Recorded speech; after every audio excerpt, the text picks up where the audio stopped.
Bismillahirrahmanirrahim. Bonjour chers élèves du première année bac et deuxième année bac scientifique. On est toujours avec la démonstration des dérivées des fonctions numériques usuelles. Je vous propose maintenant une démonstration concernant la dérivée de la tangente de u de x qui est égale à la dérivée de u de x sur cos carré de u de x. Évidemment en utilisant la définition, la limite quand h tend vers 0 de f de x plus h moins f de x sur h qui est égal à la dérivée de f de x.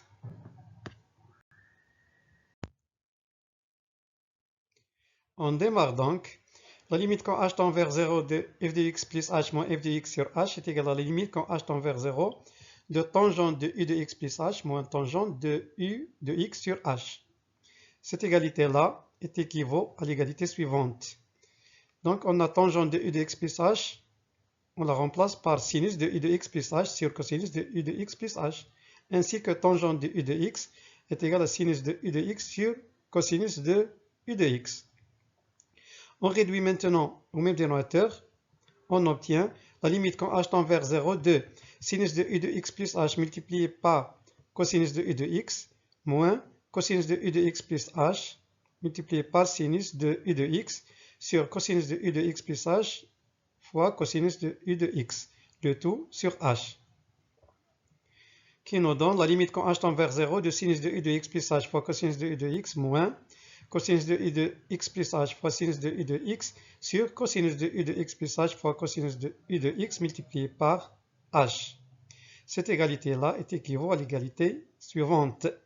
Donc on a ici au numérateur sinus de a multiplié par cosinus de b moins cosinus de a fois sinus de b, voilà qui est égal à sinus de a moins b. Sachant que a égale à u de x plus h, b c'est u de x. Donc on trouve la limite quand h tend vers 0 de sinus de u de x plus h moins u de x sur cosinus de u de x plus h fois cosinus de u de x multiplié par h. Ceci nous donne la limite quand h tend vers 0. Ici, on a besoin de u de x plus h moins u de x sur h. Donc, on multiplie le numérateur u de x par u de x plus h moins u de x et on divise par u de x plus h moins u de x. On trouve cette égalité-là. On obtient donc la limite quand h tend vers 0. On sépare les limites maintenant de sinus de u de x plus h moins u de x sur u de x plus h moins u de x qui nous donne 1. La limite quand t tend vers 0 de sinus de t sur t égale à 1. Multiplié par la limite quand h tend vers 0 de u de x plus h moins u de x sur h. Ceci nous donne u dérivé de x multiplié par la limite quand h tend vers 0 de 1 sur cosinus de u de x plus h fois cosinus de u de x fois cosinus de u de x. Ici, on va remplacer h par 0. Donc, on obtient, ici, on a 1, donc la limite quand t tend vers 0 de sinus de t sur t, c'est 1. La limite quand h tend vers 0 de u de x plus h moins u de x sur h, c'est tout simplement u dérivé de x.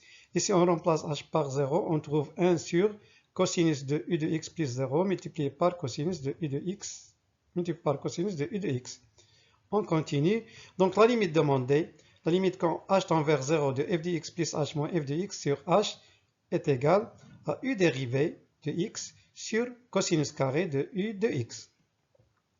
On peut la remplacer par u dérivé de x facteur de 1 plus tangente carré de u de x, puisque u' de x fois 1 égale à sinus carré de x de u de x plus cos carré de u de x, cos carré de u de x plus sur cos carré de u de x c'est 1, et sinus carré sur cosinus carré c'est tangente carré. Donc, conclusion, la dérivée de la tangente de u de x égale u dérivé de x sur cos carré de u de x, ou bien égale u dérivé de x facteur de 1 plus tangente carré de u de x. Application directe. On cherche la tangente, ou bien la dérivée de la tangente de πx plus pi sur 3. Donc, d'après cette formule-là, qui est égal à pi de x plus pi sur 3 dérivée, voilà, sur cosinus carré de pi de x plus pi sur 3.